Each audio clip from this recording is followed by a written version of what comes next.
Okay guys, good day. Our video for today is about network loss and theorems. So this time, ang didiscuss muna natin is si Kirchhoff's law. So si Kirchhoff's is pinsang buo ni Ohm's law. So this time KBL tsaka KCL. So ano ba ibig sabihin nitong KBL tsaka KCL na to? So yung KBL, itong BL voltage voltage law, and then yung CL current law. So Kirchhoff's voltage law and Kirchhoff's current law. Okay? So proceed tayo dun sa definition nitong Kirchhoff's na to.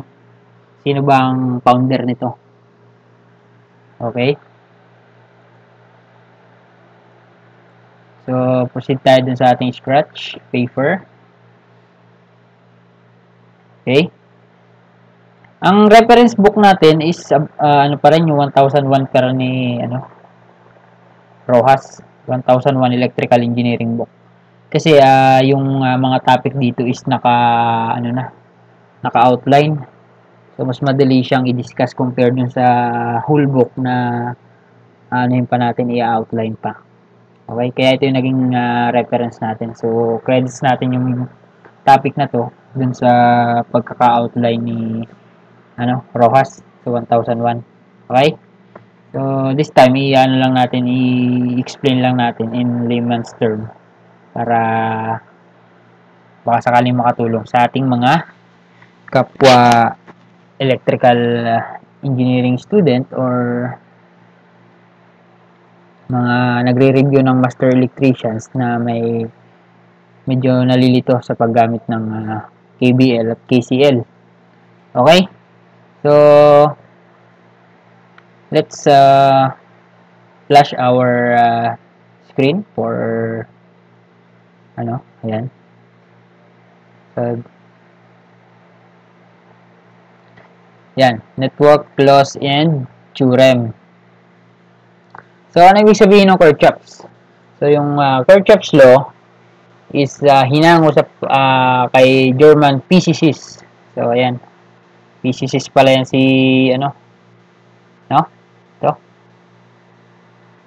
German physicist si Gustav Robert Kirchhoff. So ito yun, 1824 to 1887.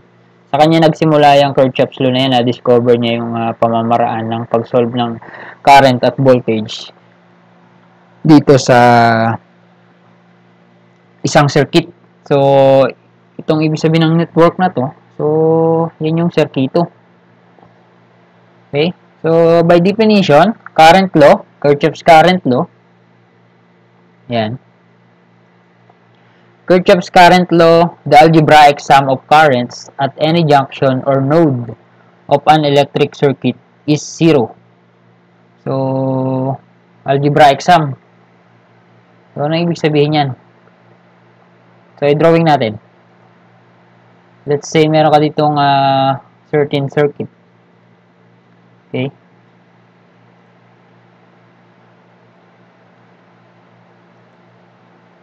Yan. So, mag-drawing tayo ng circuit. So, yung circuit, iti-typical natin dun sa example nyo sa libro ni 1001 para mas madaling magets. Okay? So, let's black ball pen gamitin natin. So, let's say meron ka ditong battery. Ayan.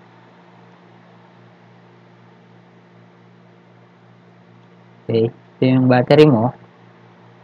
And then, meron kang resistance sa gitna. Okay. And then, mag-battery ka pa ulit dito sa kabilang side. So, in this case, dalawa yung source ng circuit mo. Okay. Then, meron ka ditong resistance. And then, meron ka ditong resistance. Let's say, ito ay R1.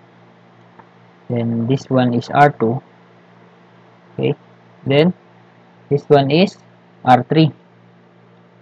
So, meron ka ditong voltage number 2 or E2. Then, voltage number 1. So, in this case, dalawa yung natin. So, meron ka ditong current. So, flow kasi ng current mo from negative to positive. So, meron ka ditong current. Let's say, I1. No? Then, dito, ang flow ng current mo, papasok naman. Ayan. So, meron kang I2. And then, dito, saan ang flow ng current natin? Pataas o pababa? So, pababa ang flow ng current dito. Let's say, nandito yan. Ito ay I3. No? So, ano yung sinasabi niya dun sa KCL? So, balik tayo dun sa, ano. Okay. Sa KCL, ito. Yung highlight natin. Ayan. Current law. The algebraic sum of the current at any junction or node of an electric circuit is 0. Okay. Balik tayo sa ating mahiwagang drawing. So, yung KCL, okay, so yung KCL, kung i-apply natin yung KCL, Kirchhoff sa current law, ayan, Kirchhoff's current law, i-apply natin dito sa circuit na to. Kasi yung sabi niya, yung algebraic sum ng current is equal to 0. So, ibig sabihin, yung sum nitong mga current na to is equal to 0. So, paano natin i-equate itong tatlong current na to in using KCL? Okay, balik tayo dun sa definition para mas mabilis nating maintindihan. I-equate natin mamaya itong I1, I2, at I3 para makakreate tayo ng equation. Okay? So, balik tayo dun sa current. Sa theorem. So, discuss muna natin yung KVL tsaka KCL. So, bago tayo mag-proceed dun sa drawing para mas mabilis, ano? So, yung KVL naman, the algebraic sum of EMF. So, yung sum naman nung, yung sum naman ng EMF, kasi voltage to, kaya EMF. So, typically, parehas lang siya ng, ibig sabihin, the sum of is equal to 0. And then, including yung voltage drop sa resistance. Okay? In a closed loop. So, proceed tayo dito. Ayan. Ano daw yung mga sign convention of Kirchhoff's law? Ayan. So, the sign convention is, una, ito, the current towards the node is positive current. So, ano ba yung node? Yan, yung node. So, tandaan nyo yan. I-ano natin yan doon sa drawing, i-explain natin. The current away from the node is negative current. So, away from the node naman to. Ano ibig sabihin ng away from the node? Ito yung palabas. And then, itong toward, papasok, papunta. Papunta at saka paalis ng node. So, para mas madaling maintindihan. So, yung positive current saka negative current. And then, in a voltage source, if loop enters on minus and goes out on plus, this is positive, what? Positive EMF, no? Yan. So, in this case, voltage naman to. If the voltage source is loops enter on plus and goes out on minus, so negative EMF, yan. Okay? Then, in a resistance, if the loop direction is the same as the current direction, negative resistance voltage drop. So, ayan. Ito yung voltage drop naman dun sa resistance. Okay. Then, what's next? Next is, in a resistance, if the loop direction is opposite to the current direction, positive resistance voltage drop. So, kapag, ano to? Ano sabi? Kapag parehas. So, kapag yung direction nito is, ano, if the loop direction is the same as the current flow, so, ibig sabihin, minus yung, ano mo dito, voltage drop. Kapag opposite direction or counter, so, magpa-positive yung voltage drop. Voltage drop is yung voltage na nakukonsume nung certain resistance. So, kaya drop siya kasi nababawasan yung voltage. Pumupunta dun sa resistance. So, ayan. Ito yung example ng circuit. So, yun din drawing natin. Ayan. And then, ito na yung equation niya. Ayan. So, meron ka ditong voltage sa E1. And then, may R1 ka. Meron kang R2. Meron kang E2. So, may tatlo tayong flow of current. I1, I2, tsaka I3. So, by KCL, ayan. Ayan yung equation niya. So, yung equation na yan, i-discuss natin kung paano nabuo yan. Okay? Proceed na tayo dito sa ating circuit. Ayan.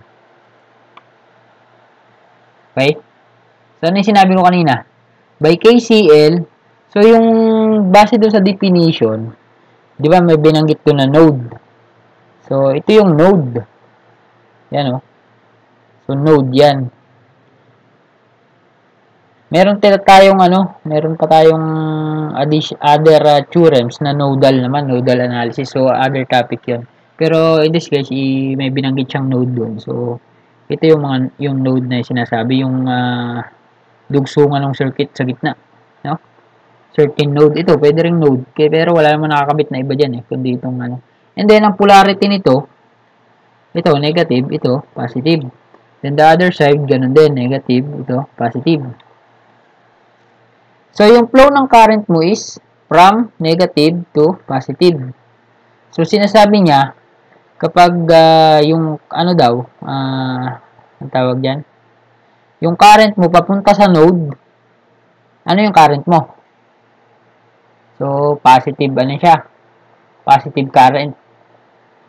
And then, kapag pa away to the node, so, ito, negative current siya. And then, this one, papunta din ng, ng node. So, positive current din itong I2 mo. Kaya kapag inano natin itong tatlong current na to, in-apply natin sa, ginawa natin na equation. So, since yung I1 mo is, by KCL, ang I1 mo is positive. So, I1 is positive. So, plus yan. And then, yung I2 mo, papunta din ng node or towards the node, kaya positive din yan. Plus I2. No?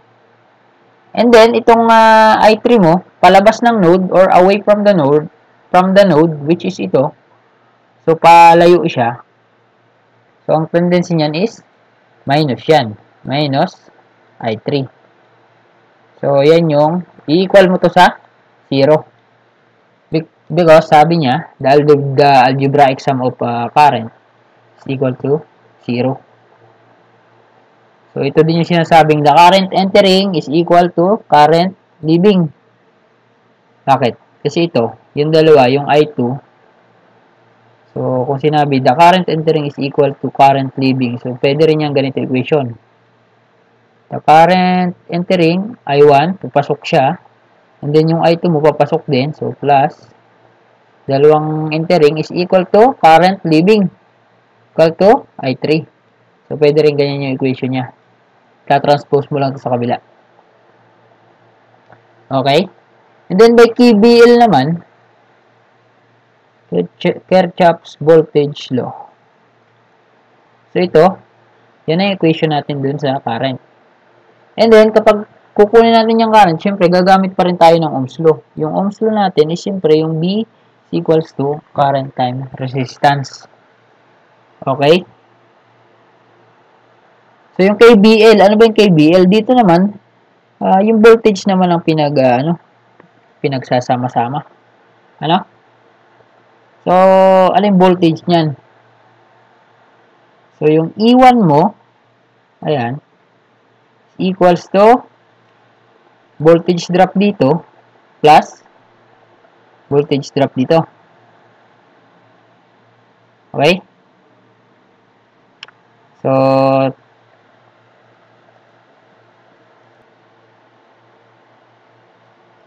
okay? So, ano yung formula niyan? Let's say, lagyan natin ng letter itong mga yung mga node, mga junction niya. So, let's say, this is A, this is B, this is C, D, E, F. So, A, B, C, D yung ano niya. So, kapag ang kukompute natin yung voltage dito, so, since itong, ano lang natin muna, assume natin itong isang loop muna.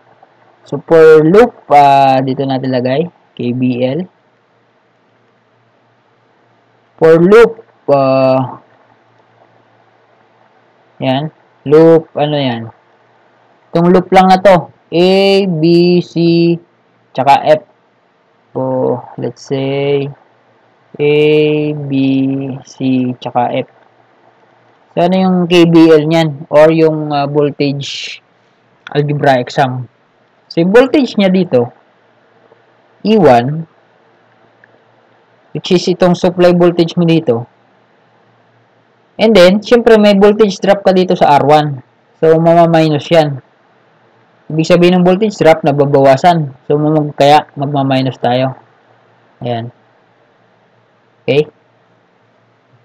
So, sabi dun sa definition niya, yung current na lalabas ng plus is negative current. So, kaya negative yan. Negative voltage drop kapag yung flow of current is lalabas ng plus. Okay? Or, anong sabi? Along the loop.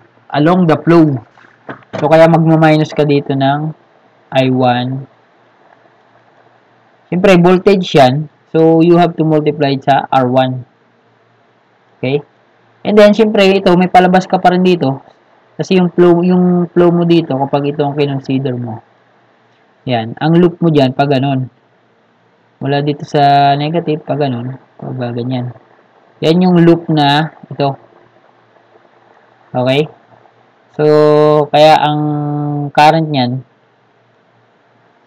ang voltage drop niyan sa resistance is puro minus.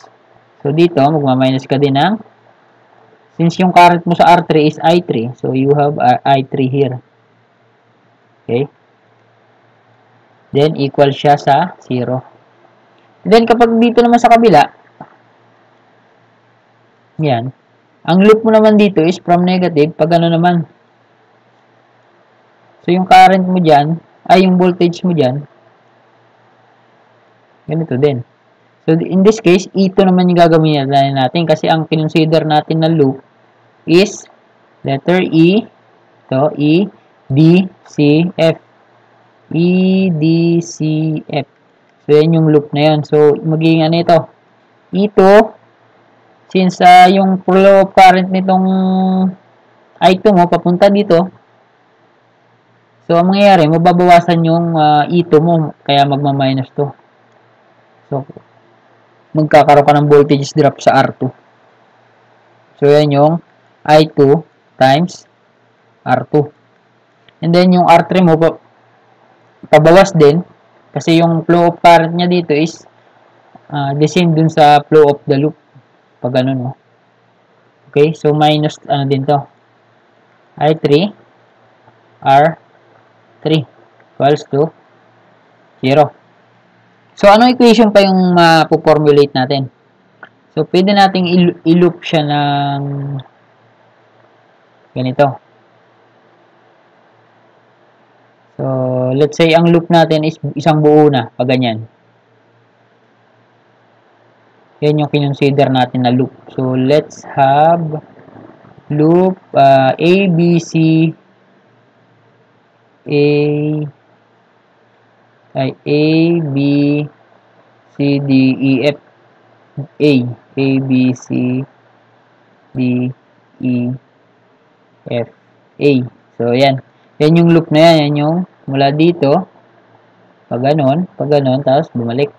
So, this time, yung E1 mo, siyempre, gagaya natin itong loop kanina, una. So, ma-minus na natin yan ng what? Minus I1, R1, ano pa? Since yung flow of ano mo, what do you call this? Yung flow of current mo dito sa R2 is pa sa lubong. So, mangyayari dyan is, ano yan? Addition. Additive yung voltage dyan. Okay?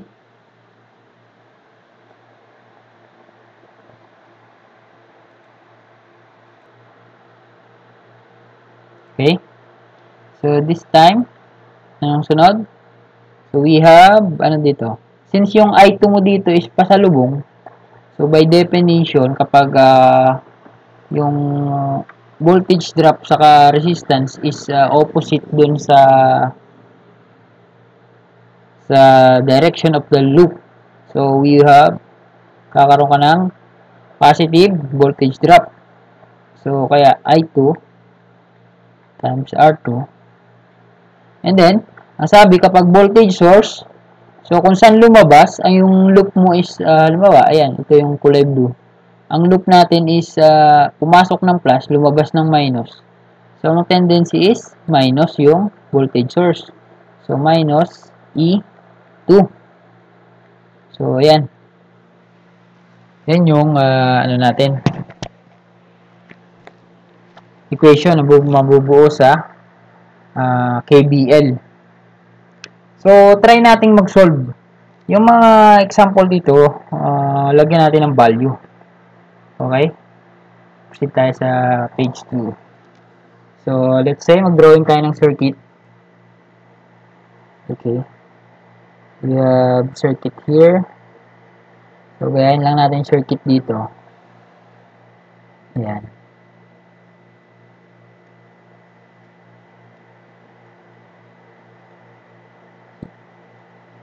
Siyempre, example. Gayahin muna natin yung circuit. Sa experience natin during college, halimbawa, yung teacher nyo, nag-example ng ganito, yung madali pa lang. Pagdating ng quiz niyan, iba na ang ano niyan, iba na yung circuit. Let's say yung ito example, dalawang loop lang. So pag nag-quiz kayo niyan, baka 4 na loop na yan. So ganun yung mga teacher natin para tinetest kayo para para matest yung analysis. Okay? Yan. R1, you have R2, then you have R3. Okay? So let's say ang given natin dito is So ito yung given natin. Okay. So yung R1 mo is equals to 1 ohm. Then yung R2 mo is equals to 2 ohms. Then yung R3 is equals to 3 ohms. So, naalala ko yung dati kong professor. Ganyan siya lagi magbigay ng value of resistance sa circuit. Sunod-sunod. So, trip-trip lang. Okay.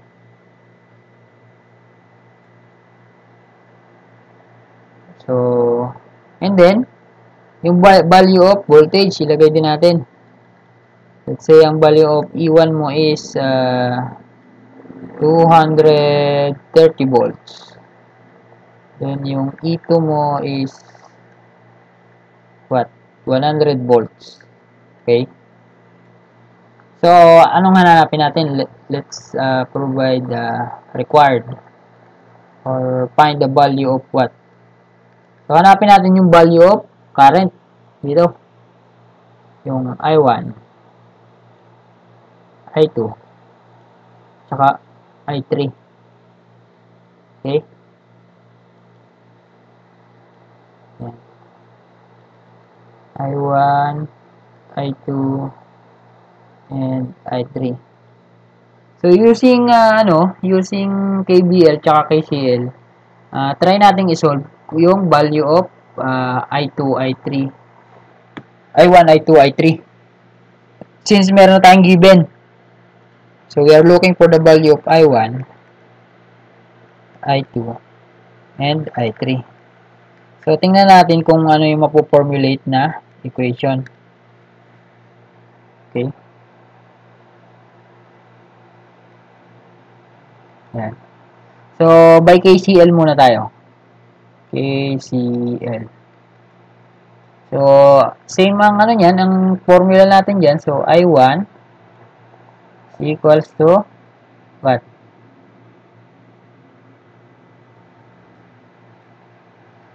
Plus I2 equals to I3. Okay?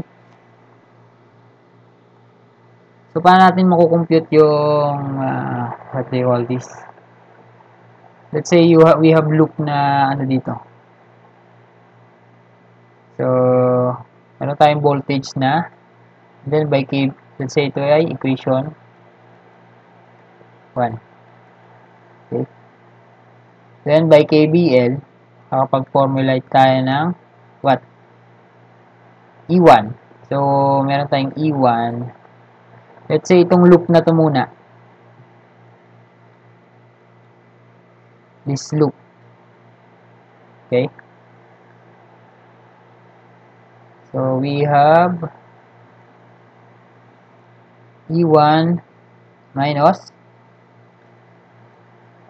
I1 times R1 minus I3 times R3 equals to 0. Okay?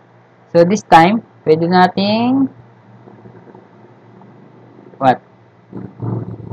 Pwede nating i-compute yung okay. So, ito, i-substitute na natin. Yung E1 mo is what? 230 volts. Yan. 230 volts minus I1. Then, yung R1 mo, given naman. So, you have 1 ohm. So, I1 na lang yan. Minus I3. Then, yung R3 mo is 3 ohms. So, may multiply ka dito na 3. Okay?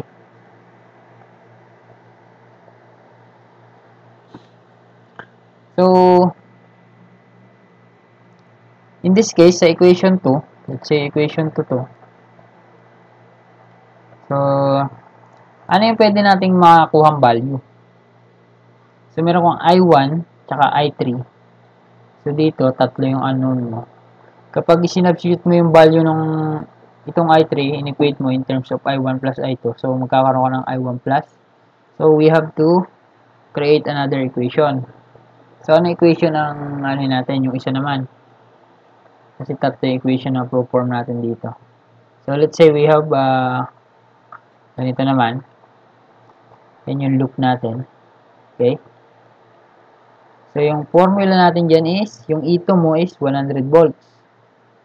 Diretso natin, magkakaroon ka ng, ano yung minus? I2 times R2. So, I2 times R2 mo is 2 ohms. Okay? And then, minus ka ulit ng I3 times 3 ohms equals to 0.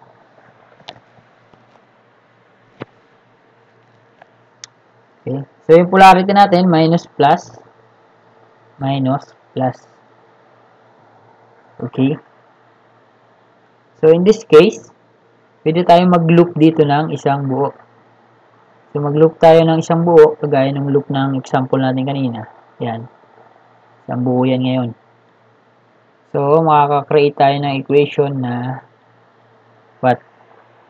E1. So, yung E1 mo is 230.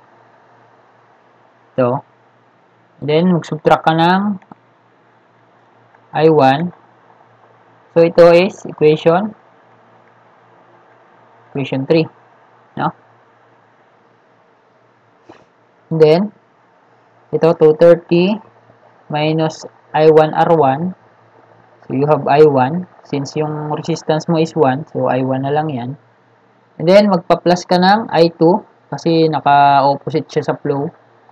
So, magkakaroon ka dito ng plus I2 multiply sa what?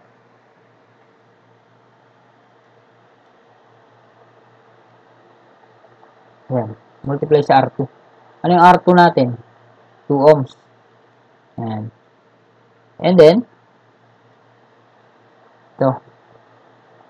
Ma-minus natin yung bakit minus? Kasi yung flow mo is lumabas ng negative terminal ng battery. Magkakaroon ka ng minus 100. Yan. Equals to 0. So, meron na tayong equation 4. So, anong gagawin natin ngayon dyan? Para makuha natin yung value ng I1, I2, and I3. So, in this case, pwede na tayong mag-substitute. So, itong I3, since naka-equate na ito sa I3, yung lahat ng I3 dito sa mga equation 1, equation 2, and equation 3, pwede nating palitan. Hanggang sa may matira tayo na value na I1 or I2. So, ito, kagaya nito, yung I3, kapag sinubstitute mo dito, ang matitira na lang is I1 tsaka I2 dito sa equation 3. No? And then, kapag sinubstitute naman itong I3 dito sa equation 2, ayan, ang matitira ngayon is I1 tsaka I2. So, in this case, pwede tayong mag-substitute dito. Ayan. Para matira na lang is I1, I2. So, ang gagamitin nating equation is ito. So, itong equation 1, since equal yan sa I3, ipasok natin dito sa saan natin pwede ipasok. Pwedeng dito or pwedeng dito. So, in this case, dito natin ipasok sa equation 2. So, matitira dyan is I1 tsaka I2. And then, pwede na natin gamitin dito. Ayan. Ito, I1, I2 na lang to eh. Ayan o, I1 tsaka I2.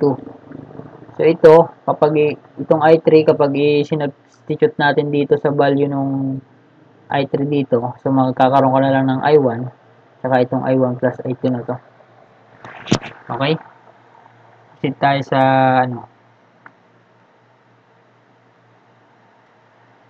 sa next page. No?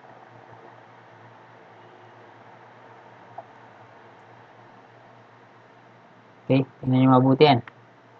Dito tayo magsosolve sa scratch ulit dito. So, ano yung nakasulat doon? We have I3 is equals to I1 plus I2. Okay. So, ito yung equation 1. So, ipasok natin yung equation 1 dito sa equation 2. So, meron kang 230 minus I1 minus I3. Okay. So, ayan. Nakalagay sa equation 2 is 230 minus I1 minus, ito kasi I1 times 1 ohm, kaya I1 na lang. So, minus I3 times 3. So, you have 3, tama ba? Ayan, 3I3. So, minus 3. So, you have, what? So, you have ano dito? Yung I3, papalitan na natin ito. Ayan. Magkakaroon ka dito ng I1 plus ano to? I2. All over equals pala, equals to 0. Okay? So, kapag sinimplify natin, we have 230 volts minus I1 times R. So, you have I1 minus, so 3 I1. Yan. Okay? Then, negative 3 times I2. So, you have 3 I2. So, in this case, meron na lang tayong dalawang variable. So, pwede natin equate dun sa equation 4 ito. So, simplify pa natin. Minus 1I1 minus 3I1. So, you have 4I1 minus 3I2 is equals to 0. So, ano pwede natin gawin dito? So, since dito, balik tayo sa, dito may equation tayo na I1, I2 na lang. So, tapos dito, ang natitira na lang is I1 and I2. So, in this case, pwede na natin i-equate siya, then makuha natin yung value nung it's either I1 or I2, kung alin ang gusto nating kuhanin. So, i-ano natin itong, itong equation na to. No? Yung equation 4. Kunin natin, ano natin dito sa kabila.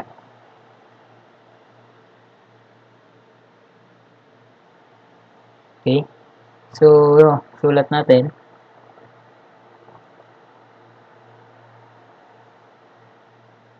Meron ka doong. So, ito, let's say, ang mangyayari dito is, ito na yung equation number 5. Kasi may equation number 4 tayo eh. Equation 1 to equation 2. Then, yung ito, ibig sabihin nito, yung equation 1, ipinasok mo doon sa equation 2. So, ang na-formulate is equation 5. Yan. And then, yung equation 4, i-rewrite lang natin. So, we have 230 minus, ano yun? I1 times 1. So, and then plus, ano yung 2? 2I2. Tama ba? So, 2I2. Okay. So, you have 2I2 here. 2I2. And then, yung voltage na 100 minus 100 equals to 0. So, pwede mo na i-simplify ito. Ito, equation 4 to eh. Nire-write lang natin. So, i-simplify natin to. 230 minus 100 is, you have 130. Then, minus I1 plus 2I2. Okay. So, itong I1, pwede natin ilipat sa kabila. Magkakaroon na lang tayo ng negative, ng positive. So, ilipat na natin. Itong I1, tanggalin natin dito. Transpose natin sa kabila. Yan. So, magkakaroon ka dito ng I1. Yan. Ba't I2 yan? Sinulat ko. I1, magkakaroon ka dito ng I2. I1. So, negative I1 dito, nilipat natin sa kabila. So, ito na yung equation na magagamit natin. Okay. Yan. So, ito, since may na-formulate na tayong equation, pinag-substitute natin itong yan. Kabuo tayo ng equation 5. So, ayan. Gagamitin natin yung equation 5. Gamit itong I1. Ano? So, ito, yung equation 4 natin. Yung equation 4 natin, meron na tayong value of I1. So, yung I1 na yan, ipapasok natin dito sa equation 5. Okay? Nagigets? So, i-apply natin.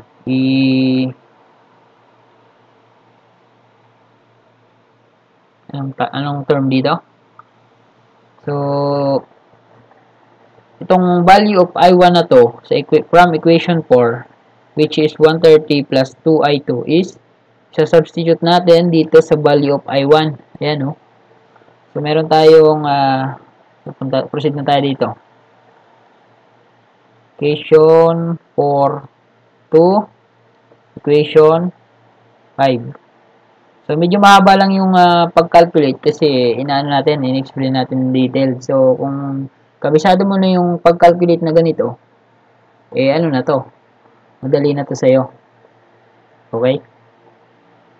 So, yung ganitong equation, 2 unknowns, pwede rin to diretso sa calculator. So, this time, i-ano muna natin, i-algebra muna natin. Okay? So, yung equation 4, which is ito, substitute natin sa equation 5. So, diretso na tayo. we have 230. So, ayan. And then, minus 4. Since itong I1 na to, may value na sa ilalim ito. So, yun ay i-multiply natin. 130 plus 2I2. Plus 2I2. And then, ano? Ito na. Minus 3I2. 3I2. Ayan. Equals to 0. So, in this case, na-formulate na natin yung, na-formulate na natin yung equation. Ayan.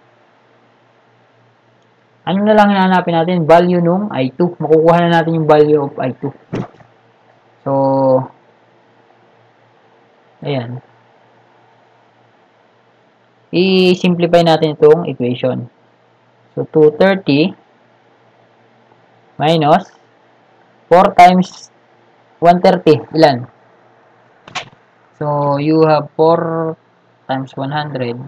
400 plus 4 times 30. So, you have 520.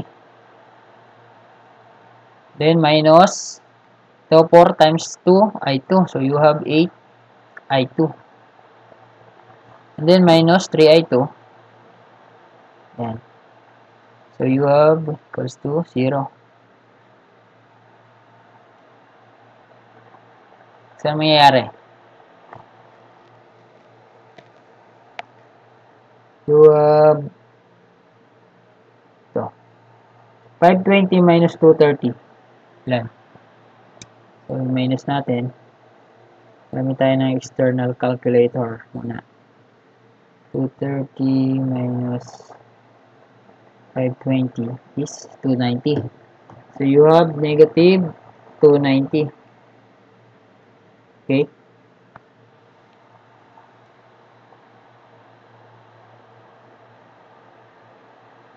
Next. 8I2 minus 3I2. So, you have negative 11I2.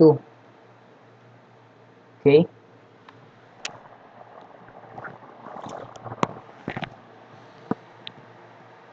Is equals to 0. So, in this case, pwede natin i-transpose sa kabila.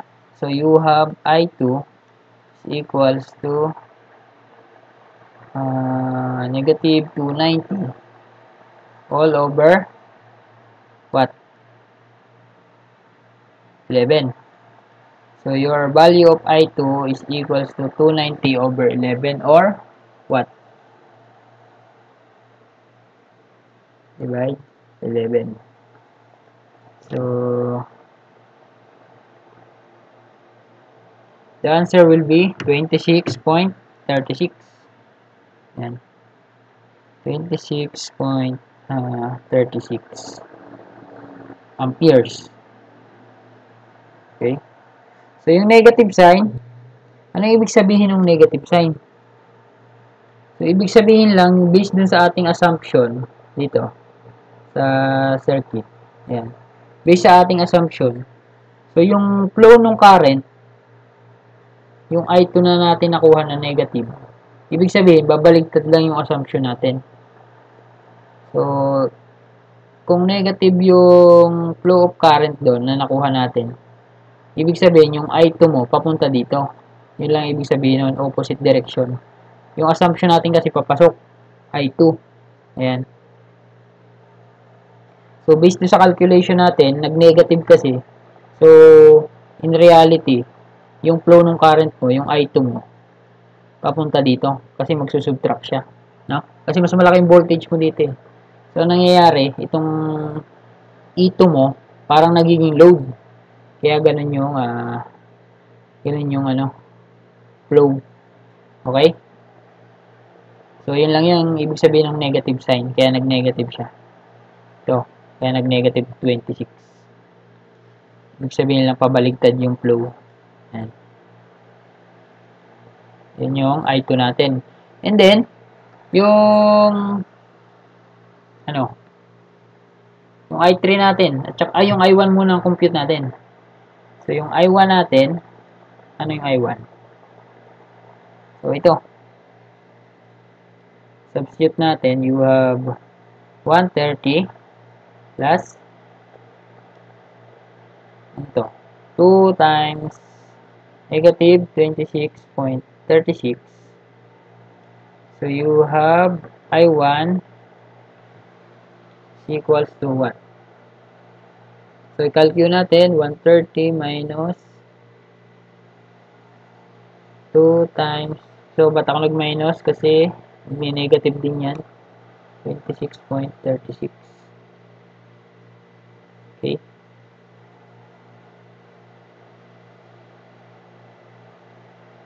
So, we have 77 point what? 77.28 amperes. Okay. Yan. Yan yung answer ng I1. So, ang nawawala na lang is I3.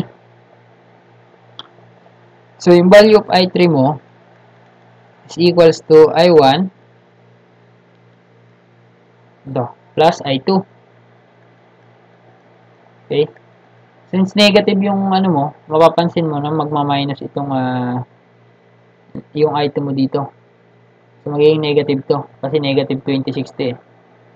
So, you have 77.28 minus 26.36 or is equals to what? 26.36.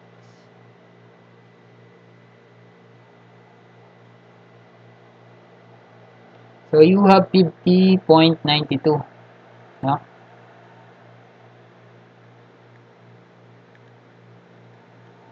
Amperes. Yan. So, yun yung value of I3. So, mapapansin mo, medyo mahaba yung solution kasi nag-algebra tayo. Pero sa calculator, pwede nating ma-solve yan. Okay? So, kapag do-double check natin, so, kapag ini-redraw natin yan, yung ating circuit, let's say, i-redraw natin, yan, yung circuit natin kanina. Yan. Meron tayong tatlong flow, you have voltage here, then meron ka resistance, yan.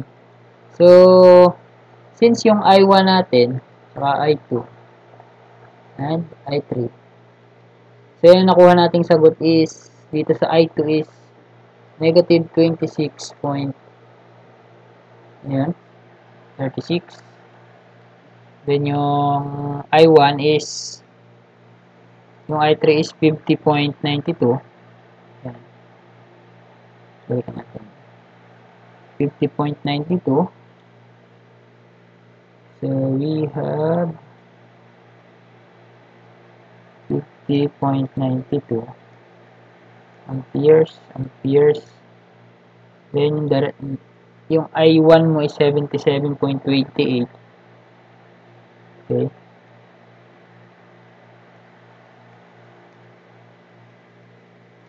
Okay. So, based on the magnitude nung or the sign ng current, ibig sabihin yung current mo is positive. Yan. Pag ganyan yan. Tama yung assumption natin kanina. Yan yung I1. So, yung assumption natin kanina, ipapasok yung I2 pag ganun. Papunta dito sa node na to. So, nag-negative siya. Ibig sabihin, yung flow ng current mo, pag ganito pala. Yan yung I2. No? Then, yung I3 natin, nag-positive din to. So, positive to. Ibig sabihin, tama yung assumption natin na pag ganyan yung flow. So, yun lang yung ibig sabihin ng negative. So, it doesn't affect din sa magnitude ng current. Ano lang siya is, dun sa direction. Yun yung ibig sabihin niya. So, meaning to say, yung E2 mo dito, tsaka yung E1 mo dito, yung E2 na to, parang nagiging load siya nitong E1 mo. Kasi mas malaki ito eh, 230 volts to eh. While ito is 100 lang. No? Parang ganun yung nangyayari. So, kaya, ang mangyayari dyan, yung I1 mo is equals to I2 plus I3. So, based dun sa KCL nitong redraw circuit natin, kung yan yung tamang flow ng current. So, ito dapat ang ma-formulate na sagot. No? So, magpa-positive na rin to. Absolute value na mangyayari dyan. Kasi kapag ito yung equation na sinunod natin. Ibig sabihin, your I1, 77.28 is equals dito sa summation itong dalawa nito. Absolute value. So, you have 26.36 plus 50.92. So, ano yan? Equals yan. Okay? Yun lang yung ano yan. Then, pakita ko sa inyo kung paano yung pag-solve ng two equation, two unknowns. Okay? So, in this case, kailangan natin yung calculator scientific. Okay? In this case, since na-solve na natin yung mga value ng I1, I2, and I3 using algebra. So, this time, gamitan natin ng calcu gamit yung function niya na two equation, two unknown. So, sa board exam kasi, magpo-formulate ka lang ng equation and then i-substitute mo dun sa two equation, two unknown ng function ng calculator mo. Para hindi ka na umabot sa ganito kahabang solution. So, ginawa lang natin itong solution na to by substitution, by algebra, para makita nyo kung paano siya sinusolve using manual method. Since ano na tayo ngayon, advanced na, so gagamit na tayo ng calculator. No? Okay? Ipakita ko sa inyo kung paano siya i-input sa calculator. And then, i-check natin kung parehas yung magiging sagot doon sa nakuha nating value na I1, I2, and I3. Okay? Pwede ring 3 equation, 3 unknown. So, in this case, ano muna tayo? 2 unknowns. Okay? Gamit tayong calcu.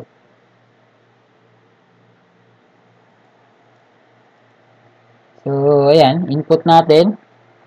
Ito munang equation 5. So, punta tayo sa equation. 2 unknowns. Mode. Then, 5 equation. So, alin yung 2 equation, 2 unknown dito? Itong number 1. A n x plus b n y equals c. So, ayan. Pindutin natin yung 1. So, ayan, lalabas yung ganyan. I-input lang natin yung constant ng equation. So, in this case, alin ang ano mo dito? So, kailangan i-arrange natin yung equation in what? In ganitong order. Yan. Dapat nakaganitong order. an x plus b n y is equals to cn. Okay? So, i-arrange muna natin yung equation para ma-substitute natin. Okay? So, in this case, try nating i-erase muna itong equation sa taas. Ito. Since i-apply na lang naman natin yung equation. Yan. Ito. Gurahin muna natin to. Kailangan lang maisulat natin yung equation in form. Okay? So, ang kailangan nating ma-meet yung sa equation na ito. Ayan. Mode, equation is 5. So, we have a n x plus b n y equals to cn. So, ito yung kailangan nating ma-meet para magamit natin yung calculator. A n x plus b n y is equals to cn. So, yung an saka bn, yan yung mga constant ng equation. So, paano natin magagawang form yan na ito?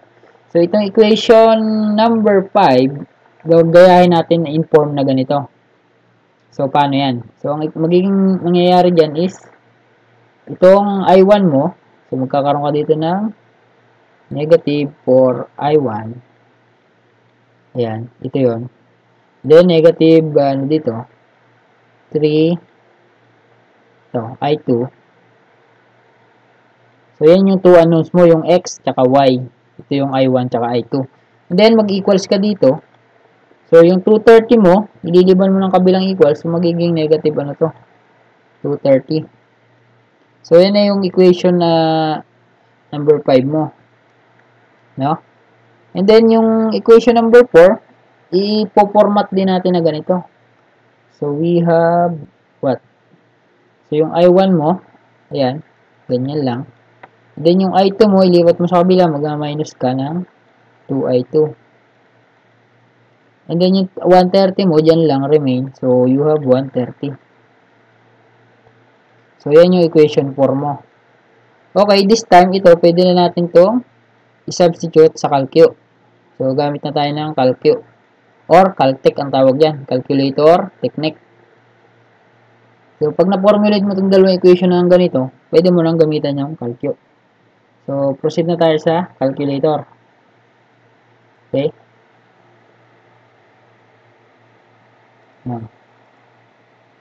So, mode, equation 1. So, in this case, ano yung value ng A mo? So, sa equation, dito muna tayo, equation 5. So, ang A mo is negative 4. Negative 4. And then, yung B mo, negative 3. Then, yung C mo is negative 230. Okay. Equals ulit.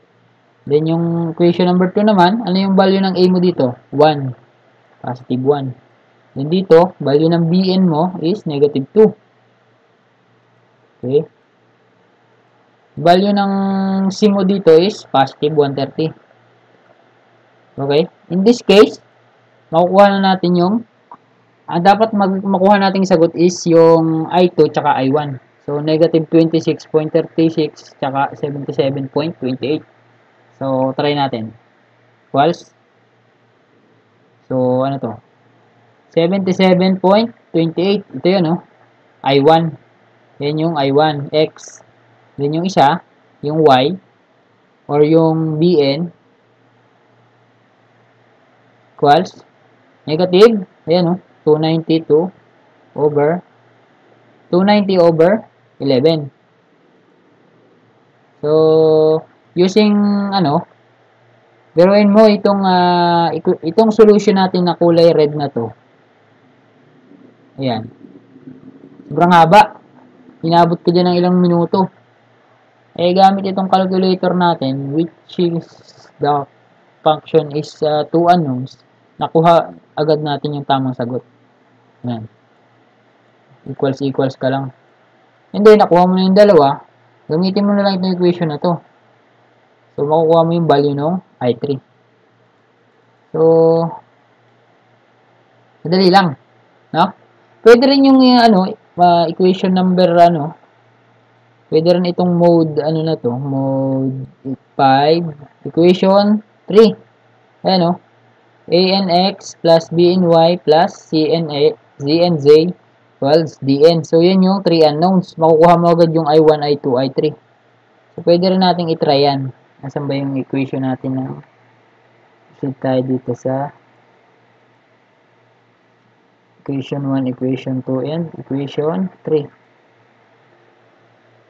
Ito. Meron tayong equation what?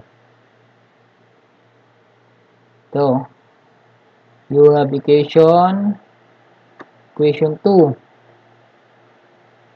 3, equation 4. So, itong equation 2, 3, and 4, substitute natin sa calculator. Okay? Ipakita ko lang sa inyo kung paano siya. Okay? Ilipat lang natin itong pwesto ng ating calculator para makita nyo kung nasaan. Ayan.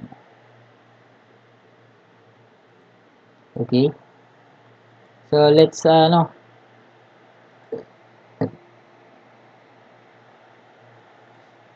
So, gamitan natin siya ng mode 5. Para kung gusto niyo makuha niyo agad yung value nitong I1, I2, and I3.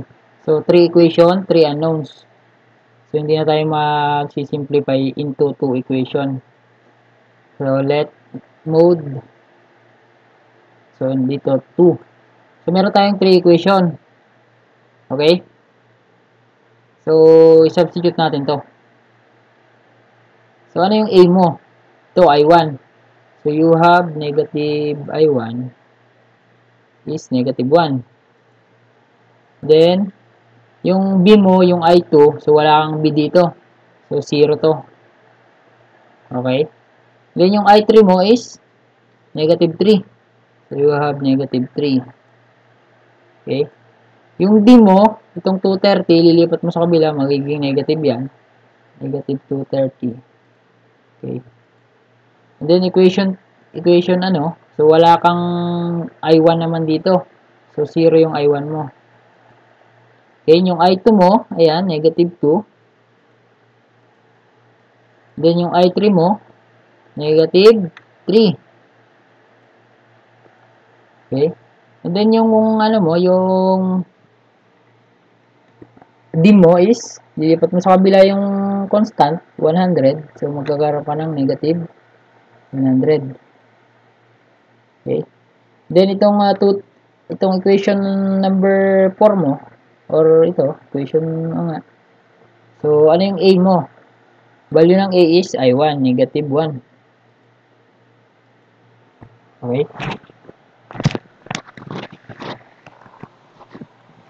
Then, equals mo. Value ng B mo, 2. Then, wala kang value of I3, so 0. Then, yung value of, ano mo, value of D. Ito, 230 minus, 100, 130. Divide mo sa kabila, so magkakaroon ka ng negative 130. Okay? Yan. So, pag in-equals mo yan, lalabas na yung value ng A, B, C, D. Yung A mo, or yung X mo, is yung I1. So, anong nakuha natin kaninang value of I1? So, ito, proceed tayo dito. Ayan, dapat ito makuha natin. Yung tatlong yan. Yung sa calcu na yan. So, equals na natin. Oh, nag-math error. Bakit? So, may 0 sa... May mali sa ano natin sa substitution. I think. Nag-math error siya. Ayan o. So, may mali sa substitution natin. Ulitin natin. Ano muna natin.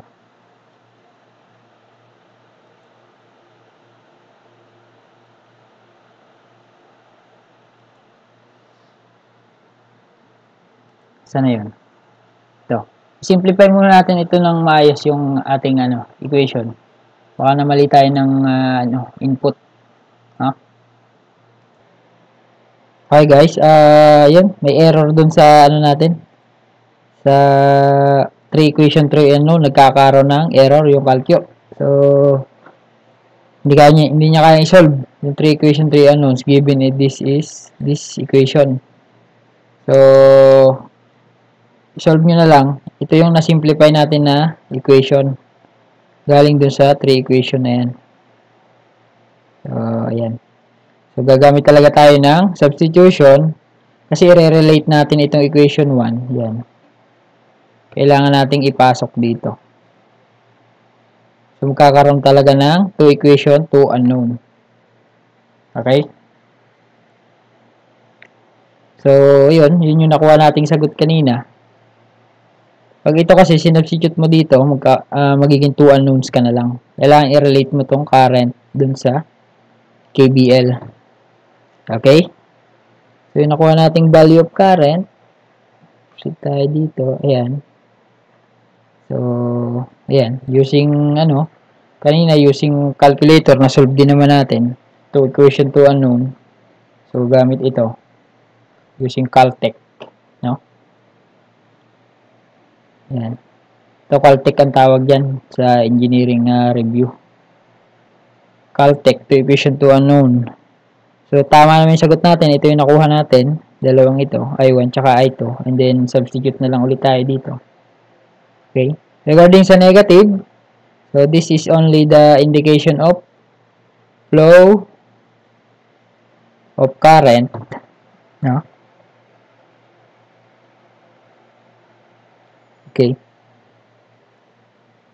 So, yan. Yan yung nakuha nating value. And then, na-prove naman natin na tama yung sagot natin. Yan. So, then, ito yung mga sagot natin.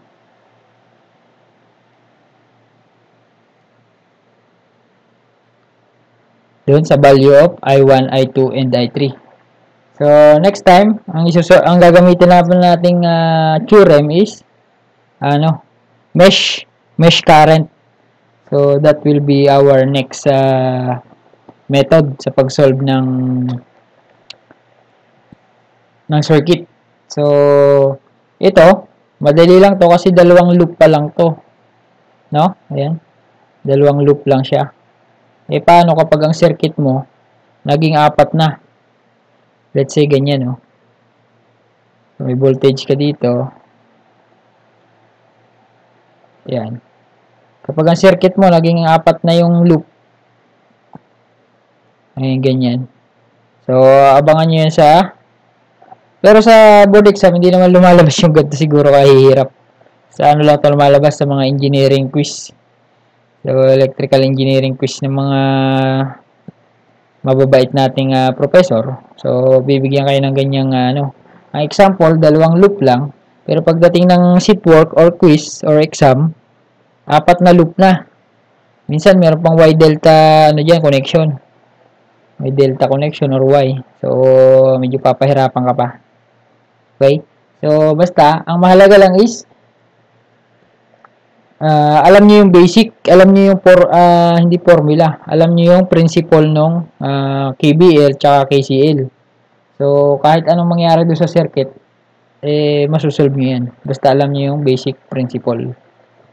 So, dapat hindi lang natin basta-basta minimemorya ang formula. So, alam nating i-apply or alam nating i-derive. Okay? So, hanggang dito na lang muna yung video natin. Thank you for watching and subscribe to my channel for more videos to come. Okay. So, the following video, more on theorems, then example, theorem, example, and then saka tayo pupunta dun sa mga problem solving. Okay. So, hanggang sa muli, maraming salamat sa inyong panonood. Kung may tanong kayo, comment down below. Paki-like na lang din itong video kung nagustuhan nyo or share nyo sa mga kaibigan nyo. Okay?